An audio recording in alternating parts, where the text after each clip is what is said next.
In Paso Loutre, the marshes are covered in crude. The sight is sickening. So is the smell. There's little sound, no sign of life. We reached the marshes on airboats, accompanied by Louisiana's Governor Bobby Jindal and Billy Nungesser, president of Plaquemines Parish. BP hazmat crews working on beaches, but I mean, why aren't there hazmat crews here right now? They don't have a plan. They told us they did, just like they told us it wasn't going to come in here. Usually you'd pull in here the fish, the minnows, a trout would be running behind a minnow. Action all over. It's dead. Look, there's not a bug, there's not a squirrel, there's not a fly, there's nothing. And there's no one cleaning it up. Why isn't somebody cleaning this up now? Well, that's a great question. Again, you know, Billy presented his plan yesterday, and he's basically said he hasn't been able to get a response. He's basically said to BP and the Coast Guard, in 24 hours, if you don't approve my plan, I'm going to implement it anyway. The federal government says that they've got a boot to the neck of BP. Do you see that here? No.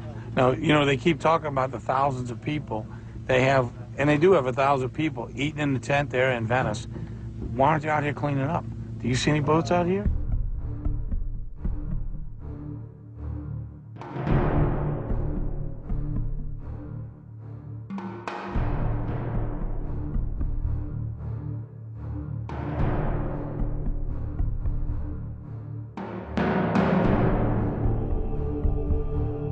General Allen could step up to the plate and say, enough's enough. I'm putting Joe Blow in charge, and he's going to have somebody over each parish that can make the decision. We're going to get him the boom. We're going to go ahead and say, let's pump every Barry Island, and we are going to do everything physically possible to keep this all from coming to shore. When I got in the helicopter the first time with Stanton, head of New Orleans, and he said, oh, don't worry, Mr. President, we're going to help you clean up. I turned to him and said, land this chopper. There is no cleanup in South Louisiana. You either prevent it from getting or we're dead. We're going to die a slow death because they didn't hear the warning way back when. And that's the bottom line. There is no leadership. When I got this number 7 excuse, we don't have enough money. This will take 1/3 of the budget for the whole cleanup. You can't do it in 6 months. Well, I want to know what expert has more detailed information than the people who've been doing dredging for 30 years. Everybody should know everything going on. That's what's wrong with the process. There's too many secrets. Nobody can tell me they are holding up the project. They got to have a name. Give me somebody to put my hands around their neck. What would you tell your people in your parish right now? We're trying. We're trying, but we got a brick wall in front of us. If they would have said, Billy, do what you need to do, and we'll support you. That's what the United States is supposed to do.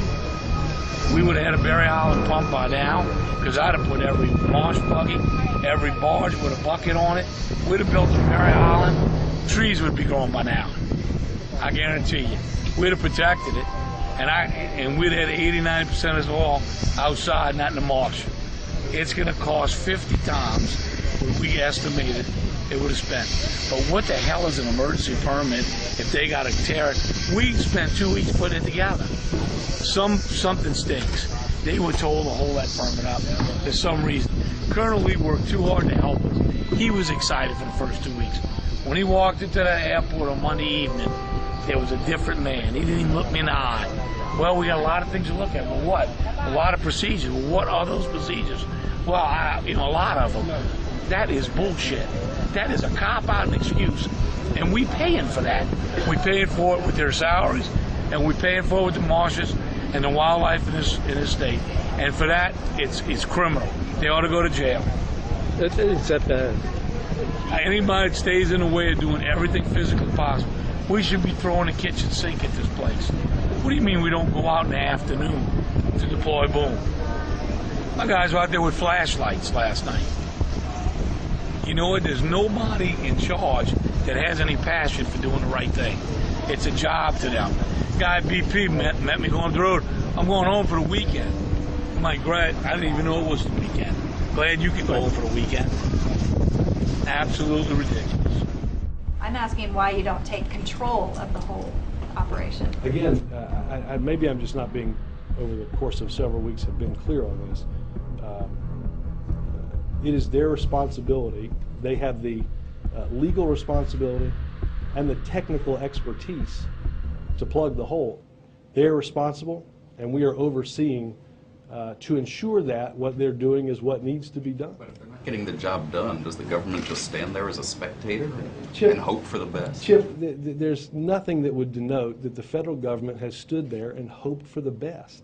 What are you asking them? BP is not accomplishing the task. Why doesn't the federal government come in and take over and get the job done? You can't do that from a private company. The information, first of all, the pilot. AIG what to do. Pardon? You took over AIG. Well, you know, Why is the Coast Guard being cooperative with BP officials and threatening the arrest of journalists for trying to take pictures? I'd have to look at the story. This video was shot by the local parish government in South Pass.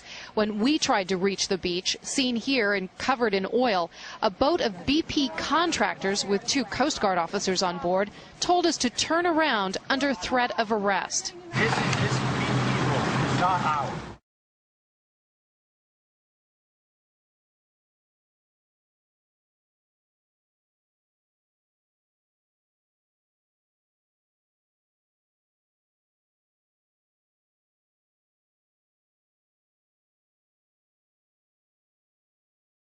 If any of you are thinking of coming to the United States, I would suggest that you heed the warning in the following song.